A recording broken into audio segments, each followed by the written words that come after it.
యేసు క్రీస్తు పరిశుద్ధ నామమున మీకు నా యొక్క శుభవందనములు. ప్రభువునందు ప్రియమైన వారలారా, బాగున్నారా? దేవునికి స్తోత్రం. దేవుడు ఈ 5వ మాసములో 9వ దినము మనకు అనుగ్రహించినందుకు దేవునికి కృతజ్ఞతలు చెల్లించుదాం. దేవాది దేవుడు నేటి దినము బయలుపరిచిన వాగ్దానము, నీకు ఉపదేశము చేసేదను, నీకు మార్గమును బోధించేదను. ఆమెన్. ఈ మాట దేవుడు ఈ వాగ్దానము దావీదుకు తెలియజేశాడు. 32వ కీర్తన 8వ చరణంలో ఈ విధంగా వ్రాయబడి ఉంది, నీకు ఉపదేశము చేసేదను, నీవు నడవవలసిన మార్గమును నీకు బోధించదను, నీ మీద దృష్టి ఉంచి నీకు ఆలోచన చెప్పేదను. ఈ 8వ చరణంలో నీకు అనే పదాన్ని దేవుడు 5 సార్లు వాడాడు. 1 నీకు ఉపదేశము చేసేదను, 2 నీవు నడవవలసిన మార్గమును, 3 నీకు బోధించదను, 4 నీ మీద దృష్టి ఉంచి, 5 నీకు ఆలోచన చెప్పెదను అనే మాట దేవుడు దావీదుకు తెలియచేస్తే దావీదు ఆ మాటను తన కీర్తనలో రాసుకున్నాడు.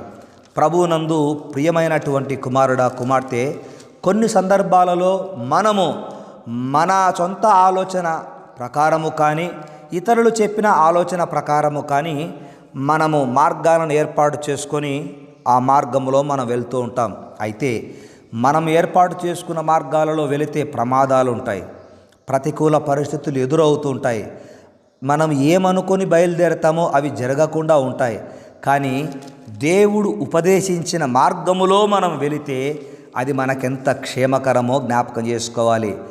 యెషయా గ్రంథము 48వ అధ్యాయము 17వ వచనములో దేవుడు ఈ విధంగా వ్రాయించాడు, నీ విమోచకుడును ఇశ్రాయేలు పరిశుద్ధుడునైన యెహోవా ఈలాగు సెలవిచ్చుచున్నాడు, నీకు ప్రయోజనము కలుగునట్లు నీ దేవుడనైన యెహోవా నాగు నేనే నీకు ఉపదేశము చేయుదును, నీవు నడవవలసిన త్రోవను నిన్ను నడిపించుదును అనే మాట దేవుడు జ్ఞాపకం చేశాడు.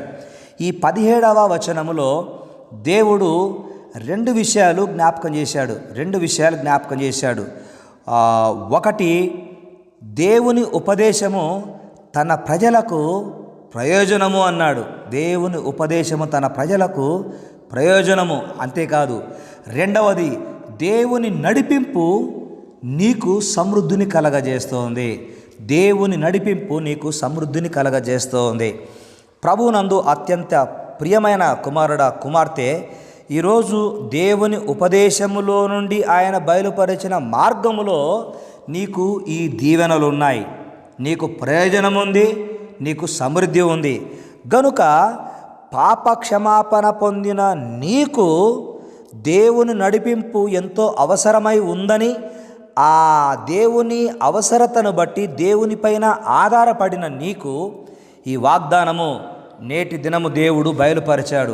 ప్రభువునందు ప్రియమైన వారలారా, పాప క్షమాపణ పొందిన మానవుడు దేవుని నడిపింపుపై ఆధారపడతాడు.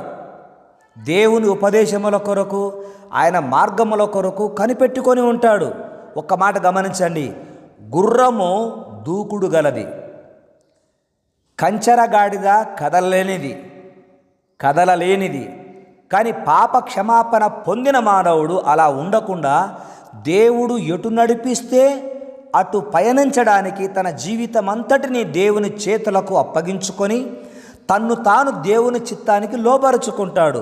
ఈరోజు యేసు క్రీస్తు ద్వారా నీ జీవితాన్ని దేవునికి అప్పగించుకున్న కారణం చేత, నీ జీవితాన్ని దేవుని చిత్తానికి లోపరుచుకున్న కారణము చేత దేవుడు ఈ వాగ్దానం చేశాడు, నీకు ఉపదేశము చేస్తాను, నీకు మార్గమును బోధిస్తానని దేవాది దేవుడు జ్ఞాపకం చేస్తూ ఉన్నాడు.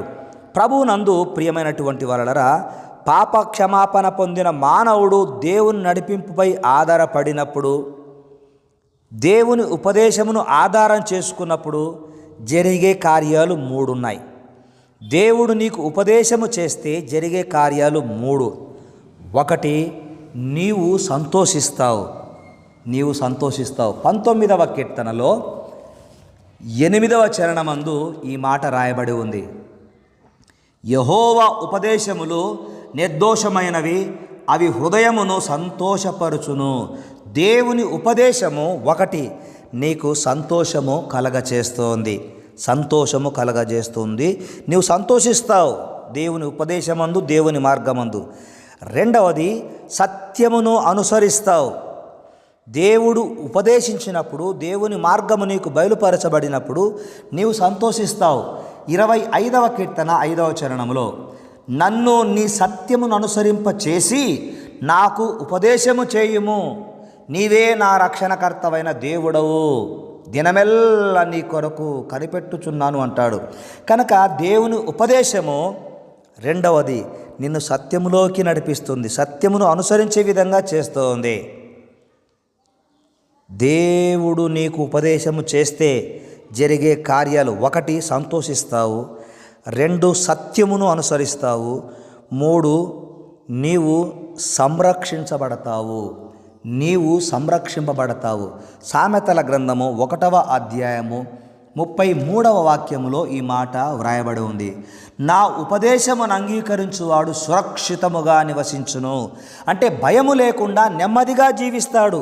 ఈరోజు నువ్వు భయపడకుండా నెమ్మదిగా జీవించడానికి దేవుడు నిన్ను సురక్షితముగా నీవు నివసించడానికి, భయము లేకుండా నెమ్మదిగా జీవించడానికి దేవుడు నీకు ఉపదేశము చేస్తున్నాడు. దేవుడు తన మార్గమును నీకు తెలియచేశాడు. ఆ మార్గము యేసు క్రీస్తే. ఆయన అన్నాడు, నేనే మార్గము, సత్యము, జీవమును. ఈరోజు ఆ యేసయ్య చూపిన మార్గములో, యేసయ్య అడుగు జాడలలో నీవు నడుచుచున్న కారణము చేత, యేసయ్యను నీకు మాదిరిగా ఉంచుకున్న కారణము చేత నీ జీవితంలో ఈ 3 ఆశీర్వాదాలు దేవుడు నీకు కలగచేశాడు. ఏమిటి 3? 1 నువ్వు సంతోషిస్తావు, 2 నీవు సత్యమును అనుసరిస్తావు, 3 నీవు సంరక్షించబడతావు, నీవు సురక్షితముగా ఉంటావు.